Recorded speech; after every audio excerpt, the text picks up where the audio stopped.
Əgər mərhum Ayətullah Seyyid Əli Qazidən bəzi kəramətlər nəql olunubsa, bu o demək deyil ki, özü onlara əhəmiyyət verirdi və ya bu halları özünə bir məqam sayırdı. Xeyr, belə deyildi.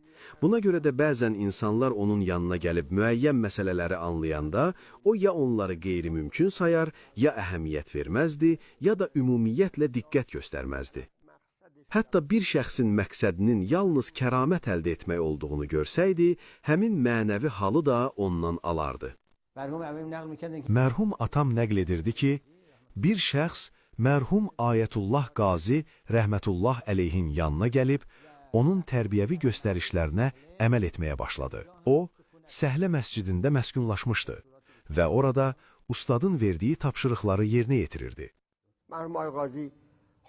Bir gün mərhum Ağa Qazi çayın kənarında gəzərkən ona buyurdu. Evlisənmi? O da dedi, xeyr, anam və bacımla yaşayıram. Soruşdu, onların ruzisini necə təmin edirsən? Deyir, cavab verdim ki, bura gəldiyim gündən indiyə qədər nə vaxt nəyə ehtiyacım olubsa Allah yetirib. Bu yolla dolanıram. Nümunə olaraq deyim. Bir gün anam məndən xahiş etdi ki, günorta yeməyi üçün balıq alım. Halbuki bazarda balıq bahalı idi və mənim heç pulum yox idi. Amma anamın xahişi idi. Dərhal yerinə yetirməliydim. Yaxşı dedim və bu yolla Kufə çayının kənarı ilə gedirdim. Birdən bir balıq sudan sıçrayıb ayaqlarımın qarşısına düşdü. Mərhum Ağa Qazi buyurmuşdu. Yaxşı, çaydan bir balıq çıxart görüm. Elə həmin anda oldu. Yəni, iradə edən kimi bir balıq çaydan özünü bayıra atdı. Sonra buyurdu, indi birini də çıxart. Amma artıq bacarmadı.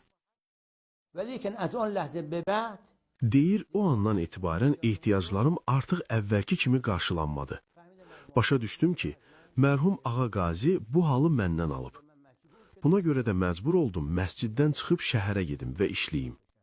Çünki mərhum Ağa Qazi inanırdı ki, insanların həyatı cəmiyyətdə başqaları kimi adi şəkildə davam etməlidir.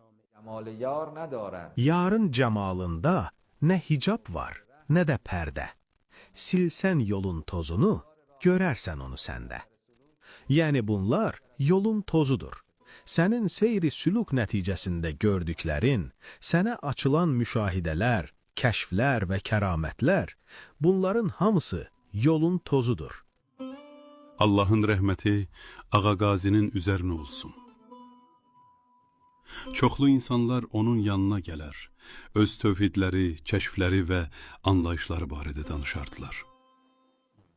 Adətən belə adamlar onun yanına gələndə, Ağa Qazi sadəcə bəli deyərdi və başqa heç nə söyləməzdi. Bəzən yarım saat boyunca uzun-uzadı kəşflərindən danışardılar, sanki qəzet oxuyurmuş kimi.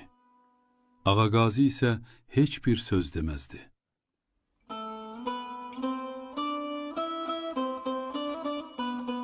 Və mərhum Ağa Qazi incur budən ki, mərhum Ağa Qazi belə idi ki, bu cür məsələlərin onun hüzurunda və şagirdləri arasında müzakirə olunmasına icazə verməzdi. Özlərini iddialı göstərən bəzi adamlara o əhəmiyyət verməzdi. Hətta bəzi mükaşifələrini də rədd edərdi.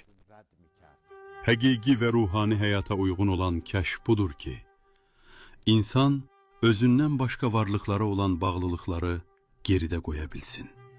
Yəni, anlayış və şüurla onlardan uzaqlaşsın, mənəvi yüksəliş tapsın, ağlını Allaha təslim etsin və varlıqların Allahla olan əlaqəsini dərk etsin.